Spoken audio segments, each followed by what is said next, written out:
Don't you just hate it when you've got a lovely river full of sewage, absolutely disgustingly gross, and it's just going in a straight line, and it's going in a straight line forever? Well, not anymore.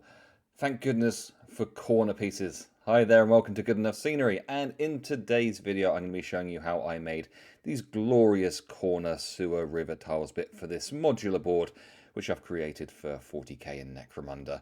So let's get into how it works, and you'll notice that they're absolutely gross, and you'll notice that they match up with the other ones in style. So if you haven't seen the other parts of the video, then you can go and check those out, but for now let's get into how I made the corner tiles.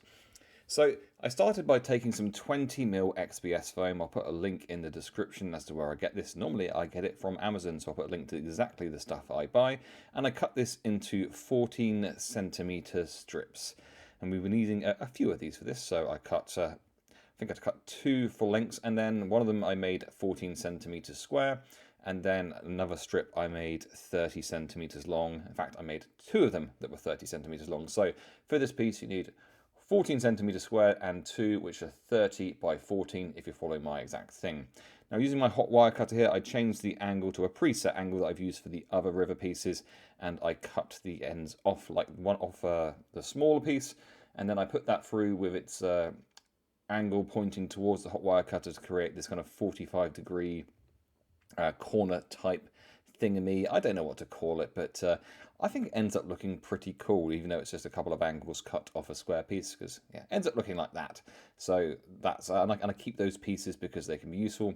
And I did exactly the same with the 30cm ones, just by cutting off one long edge. So this is your opportunity to cut off any bits of it that you didn't like when you know, if you made a mistake when you're cutting it and there's a bit of a nick out of it, you can, this is your opportunity to right that wrong.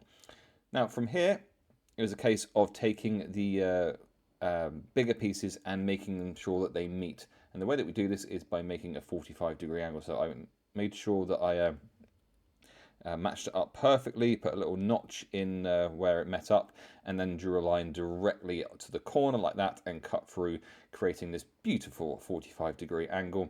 And then rather than measure it, what I did was I used the one I'd already cut to as a jig for the other one, so that I knew when I put them together they would meet together perfectly. And construction wise, that is all that you need for these pieces.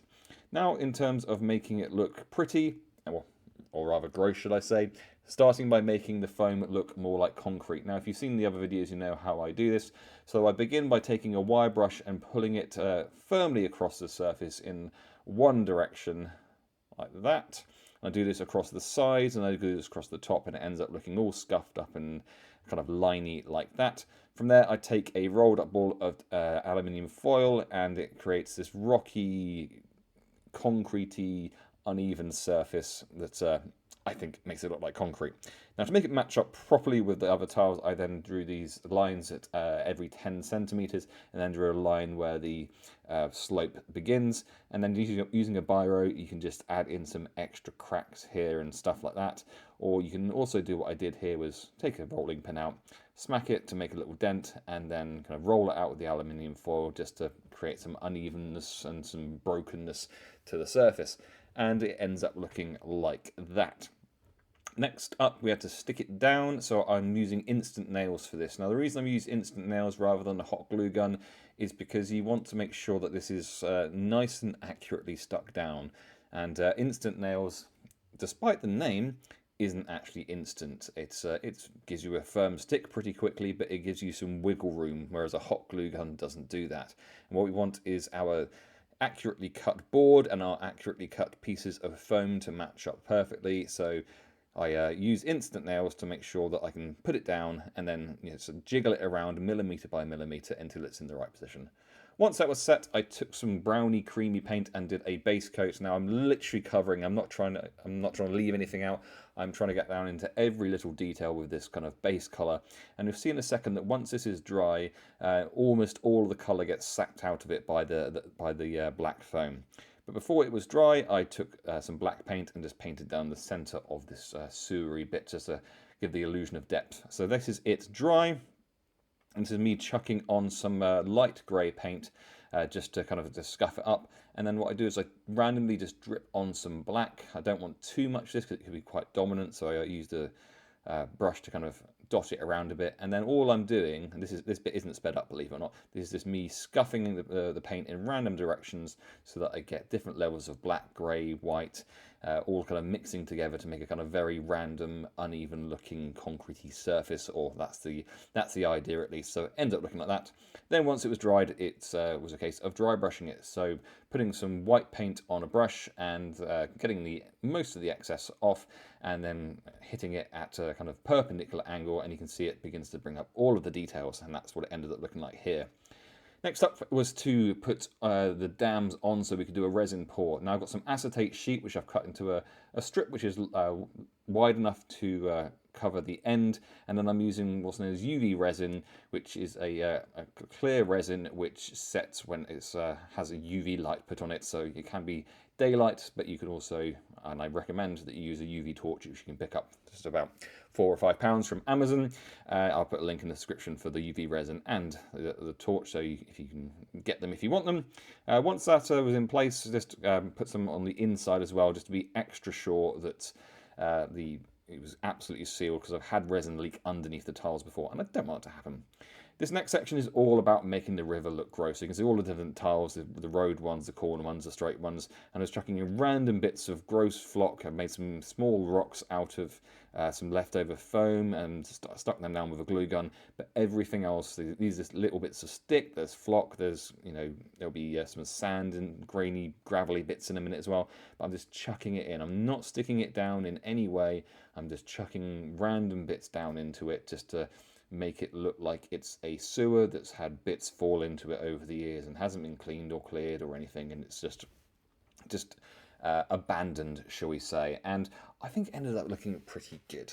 Next up was to mix up the resin. Now just follow the instructions for your resin. This is a 50-50 mix. I did a lot of pouring all at once. I put a little bit of colour in it just to kind of add some grossness, so it ended up looking like a very kind of murky browny green colour.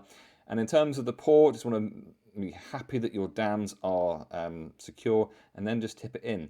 Now what I like to do is put an old bit of foam underneath whatever I'm pouring on, so that the tile is raised above whatever you're pouring above, so that if you do have a leak, it doesn't then glue the tile to whatever you're gluing it to. I've got a big piece of cardboard down to kind of secure everything. I don't think you need to be afraid of resin. I think you just need to be cautious. I think you need to take the if it's the first time doing it, then double up on the dams, put extra kind of hot glue and stuff and whatever, but it's not that bad. Once it was all completely solid, after a couple of days, I pulled off the dams that I put on, and it ends up with this kind of cool looking clear end to it, and it's all kind of gross and horrible, and that's the tile basically complete. And once again, let's see it on the board, which you'll see in a minute, because we're starting with this gross sewer outlet. There is a video on how I made that out already. This river crossing one is not out just yet, but you can see how all of the tiles come together nicely, and how you can see there's a massive amount of variety in how this board can go together.